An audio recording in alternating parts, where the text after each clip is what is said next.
नमस्कार मित्रांनो, स्वागत आहे तुमचं पुन्हा एका नवीन व्हिडिओमध्ये. मित्रांनो, पश्चिम आशियातील युद्धामुळे कच्च्या तेलाचे भाव $107च्या पार पोहोचलेत.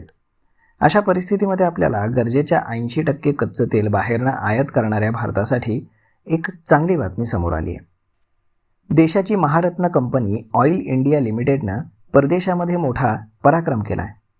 लिबियामध्ये कंपनीनं तेल आणि नैसर्गिक वायूचा मोठा साठा शोधला आहे. कंपनीनं शेअर बाजाराला दिलेल्या माहितीनुसार लिबियाच्या नॅशनल ऑइल कॉर्पोरेशननं या नव्या शोधाला अधिकृत मान्यता दिली असून या क्षेत्रामध्ये हायड्रोकार्बनची मोठी क्षमता असल्याचं स्पष्ट झालं आहे. हा ब्लॉक लिबियाच्या नैऋत्य भागामध्ये घासमेड खोरे या तेल समृद्ध क्षेत्रामध्ये येतो.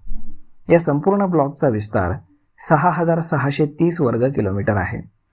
या प्रकल्पामध्ये ऑइल इंडियाची 25% हिस्सेदारी असून कंपनी एका भारतीय कन्सोर्टियमचा भाग आहे, ज्यामध्ये IOCL देखील समावेश आहे. या क्षेत्रामध्ये एकूण 8 शोध विहिरी खोदण्याचं काम चालू आहे.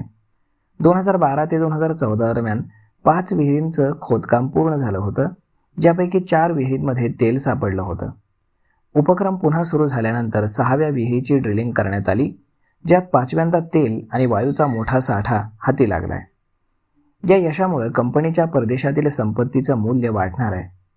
व्यावसायिक उत्पादन सुरू झाल्यास कंपनीच्या महसुलामध्ये मोठी भर पडेल. भारत केवळ आयातीवरती अवलंबून न राहता आंतरराष्ट्रीय स्तरावरती उत्पादक म्हणून स्वतःचं स्थान निर्माण करत असल्याचं हे लक्षण आहे. ऊर्जा क्षेत्रातील कंपन्यांसाठी नवीन साठे सापडणं हे नेहमीच सकारात्मक मानलं जातं. या बातमीमुळे दीर्घकालीन गुंतवणूकदारांसाठी ऑइल इंडियाच्या शेअर्सकडे पाहण्याचा दृष्टिकोन हा सकारात्मक होऊ शकतो. प्रत्यक्ष उत्पादनाची किंमत आणि व्यावसायिक व्यवहार्यता तपासण्यासाठी पुढचे काही महिने अगदी अत्यंत महत्त्वाचे असतील.